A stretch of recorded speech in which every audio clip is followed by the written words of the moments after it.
Withhold not your truth or kindness, Lord. Withhold not your truth or kindness, Lord. Thank you for tuning into the Notice podcast, where together we notice the mercy of God. I'm Susan Hoekstra, your host. The Notice podcast explores our need to be noticed through biblical musings and conversations with special guests. Experience relevant topics and encouragement as we take notice of how the God of mercy satisfies. On this episode of The Notice, how many hours a day are you in front of a screen? Do you have trouble pulling yourself away from your phone? Listen into this episode where we discuss the good, bad, and ugly surrounding technology and how we can take notice of God while being in front of a screen. Yesterday, I worked for 8 hours. 4 hours were in Zoom meetings with real people. The other 4 was doing follow-up work on the computer. Then I had dinner with my husband where we spent an hour looking at potential houses on the computer. Then we went to small group where, guess what? We watched a video, which meant another hour in front of a screen. And of course, there were the many times I checked my phone for emails and social media. So out of waking hours, I spent 11 hours today. Yes, friends, 11 hours behind a screen. And if you subtract the sleeping hours, that's about 75% of my day in front of a screen. What about you? How many hours do you spend in front of a screen? I know this is our lifestyle these days, and COVID sure hasn't helped because now we even visit friends and family via a screen. But that's not to say that being in front of a screen is all bad. I'm sure we can all agree that smartphones and computers are excellent tools. They enable us to communicate quickly and efficiently with our friends, family, and work colleagues, and I personally love not having to worry about getting directions from someone. We can use them for educational purposes through books, videos, and programs that enrich, teach, and edify. We can even track our exercise and food consumption for the sake of our health. We can catalog our home library, learn Spanish, store and retrieve notes, and maintain a blog. We can take pictures and record videos. We can listen to music, podcasts, Bible apps, and sermons. And we can do each of these things with the ease of simply touching a few buttons on a screen. Amazing. Christians should be thankful to God for these good gifts, and I am. But I'm also concerned. See, these devices, they distract us. If we're not careful, they can keep us from our responsibilities, overstimulate us, open doors to pornography, and drown us in frivolous entertainment. One way too much technology hurts us is when we turn to it to avoid our responsibilities. When faced with a difficult chore, project, or even conversation, we all know how easy it is to turn to our phone, maybe harmlessly play a game, check social media, or watch a video, which only carries us away from our tasks and troubles. We can also turn to our phones to stimulate us. Studies have shown that the average age when children are exposed to pornography on the internet is now 8 years old. Friends, if an 8-year-old can access it, you know adults can. And let's not kid ourselves.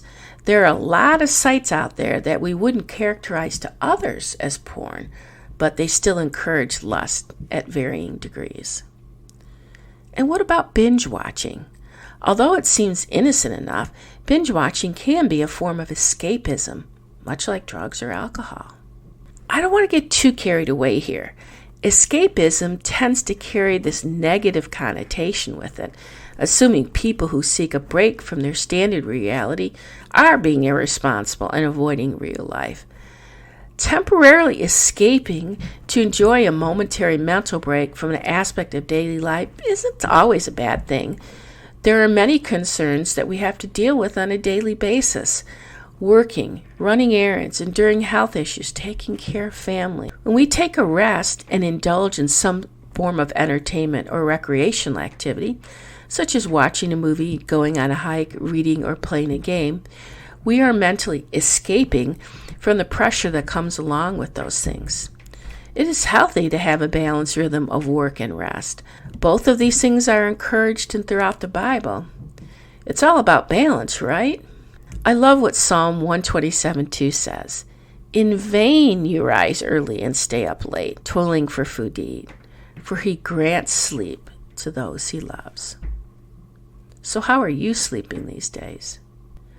Like most lust patterns, overindulgence is when the negative comes. Only you and God can determine your motives and how you spend your day. For example, you might ignore negative thoughts or unpleasant realities by distracting yourself from them. One of the biggest ways we distract ourselves is through fantasy. This is where we let our mind wander on what we wish life would be like instead of what is. The danger with fantasy is that it can lead us towards discontentment.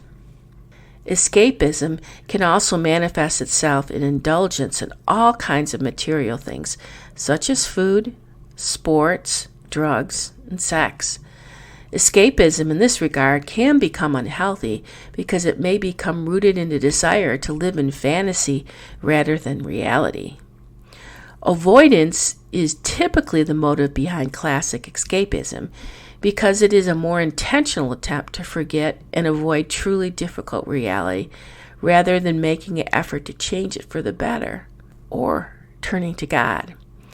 If someone lives a life of escapism for too long, it may become nearly impossible for them to face the reality and make a change.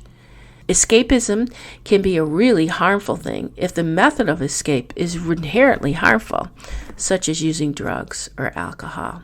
I love what Max Frisch said in the 1960s. He said, "Technology, the knack of so arranging the world that we don't have to experience it."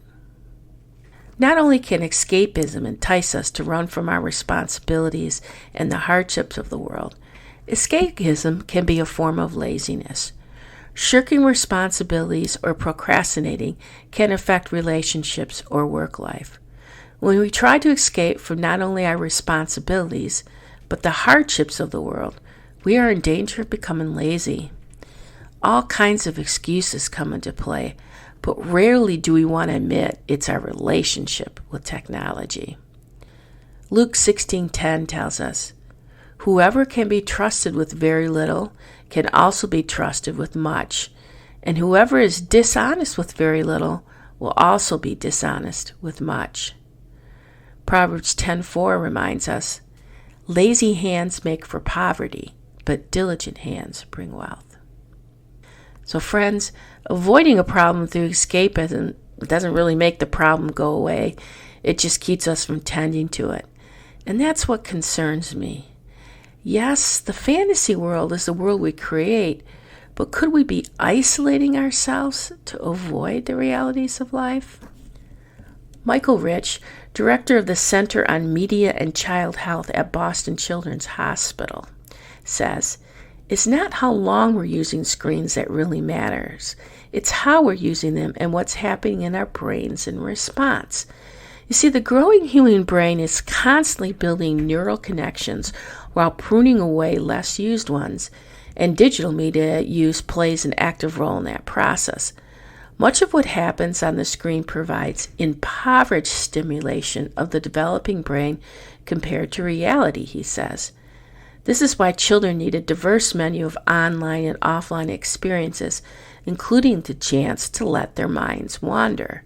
You see, boredom is the space in which creativity and imagination happen, he says. But it's not just the negative realities of life we may be missing. We may be missing processing the good things too. And those good things need time to process and for us to digest in order for us to be creative. So what in life are you avoiding? Do you give yourself enough process time without turning to the phone to fill gap times? Well, remember, friends, the theme of this podcast is to take notice. Take notice of what God is doing. Take notice of what your neighbor's needs may be, or what God is doing in the life of another. If we're isolating ourselves or avoiding these realities, we may miss taking notice of what God is doing right before us. We may not have enough time to pray, to process, to prepare. I admit, I'm struggling with it too. I get caught up in it, especially when COVID was at its peak and we had to quarantine. At first, I was okay with being isolated. As an introvert, I do gain energy from being alone. But being alone made it more difficult when I did have conversations. It was like an anxiousness appeared. And I saw more and more of my friends and family isolating too. Is isolation another form of escapism? As most of my listeners know, I like to process, to think out loud, to ponder, to take notice. Sometimes we choose not to think about things because we don't want to face certain things about ourselves. And let's face it, it's easier to avoid self-awareness because we might find we're lying to ourselves. Psalms 119:29 states, "Keep me from lying to myself. Give me the privilege of knowing your instructions." Now, I know none of us want to admit that we lie to ourselves, but this is exactly what deception is. I didn't think I had a problem with technology until I started to keep records of how much I was in front of the screen for this podcast. I had to admit that if I wasn't careful, my connection with my phone could get out of hand. If loved ones in your life notice you're too much with your phone, take notice. If you're feeling especially anxious, maybe you're avoiding responsibilities. What is probably most devastating about these habits is that when we look to our phones to provide the mental comfort and strength, we're actually avoiding going to Christ and what He can provide. That means we're putting something else before God. Friends, I know this is a strong word, but isn't that idolatry? If we are unable to keep ourselves from looking at our phones every few minutes or having to look at our phones when we're interacting with someone, are we in the throes of phone addiction? Over time, addiction may fragment our minds, numb our hearts, and render us insensitive to spiritual realities because we have replaced God with an idol. That's not all. In an article written by Chad Meeks in Christianity Today, numerous studies show that smartphones and screen time are also changing the way we think by hijacking our attention. Most of us have felt that persistent, mysterious draw to check email in the middle of a conversation, look at our Facebook feed at the dinner table, or read over messages as we wait at a stoplight. How much is too much? Kathleen Lorenz, MD, says, prolonged use of watching TV, video games, scrolling through social media, all of that use acts like a digital drug for our brain. This is because screen use releases dopamine in the brain, which can negatively affect impulse control. Dopamine is a type of neurotransmitter. Your body makes it, and your nervous system uses it to send messages between nerve cells. That's why it's sometimes called a chemical messenger. Dopamine plays a role in how we feel pleasure. It's a big part of our unique human ability to think and plan. Dr. Lorenz says studies have shown screen time affects the frontal cortex of the brain, similar to the effects of cocaine. So that means that similar to drugs and other stimulants, screen time sets off a pleasure reward cycle that can have a negative impact on our life. Like any stimulant, it can keep us awake and affect our sleep cycle. Friends, this is serious stuff. And if that's not enough, according to Psychology Today, another one of the fundamental consequences that a large amount of screen time has on adults is a restructuring of the matter that makes up your brain. Specifically, atrophy in the gray area where processing occurs, and compromised white matter translate into the loss of communication within various areas of the brain, such as the cognitive and emotional brain centers. It affects our attention span, our brains, our relationship, in our spiritual life, and it can become addictive. It appears like most areas of our life, I guess balance is key. Perhaps one way to start is to become more self-aware. So over Lent, I'm keeping track of how often I am in front of a screen. How much of it is necessary? How much am I avoiding things? How much am I just filling in gaps of time or wanting stimulation instead of processing time? I am tempting to stop looking at my phone for at least an hour before bed. Why? To take notice. To notice how technology may be impacting my sleep life. To notice how much I really depend on my phone. But mostly, I don't want to miss out on taking notice of what God is doing in my life because I'm too busy going through reels on my phone. We all need processing time to filter and digest what God may be wanting to tell us. What if instead of turning to our phones, we surround ourselves with nature? Being outside allows us the opportunity to connect with all of our senses: eyes, ears, touch, smell, and taste. There's an author who said, "There's no Wi-Fi in the forest, but you'll find a better connection." As you evaluate your screen life, I pray that God will reveal to you what changes you need to make. May it help you take notice.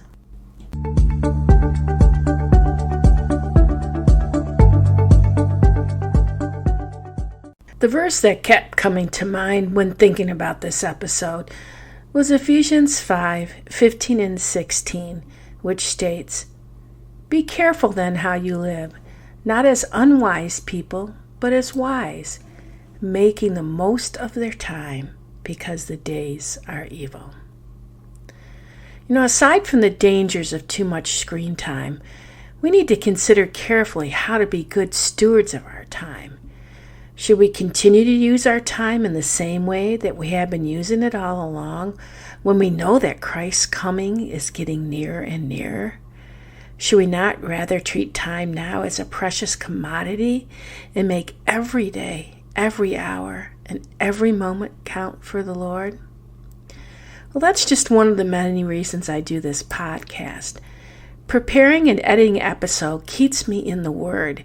It makes me eager to be in touch with the Holy Spirit so I can authentically share with all of you. I treasure the time I spend with my guests, and I trust that listeners are taking more and more notice of God in their everyday lives. For me, that is time well spent. I hope you too have chosen to serve others with your time. So I thank you again for listening, and be sure to share this episode with a friend. You can also visit my website at susankhoekstra.com for information about one-on-one opportunities, music, and other podcast episodes, along with information on my book. If you feel so inclined, you can also click on the Give tab and help me keep these podcasts going. As always, I appreciate your support. Until next time, take notice.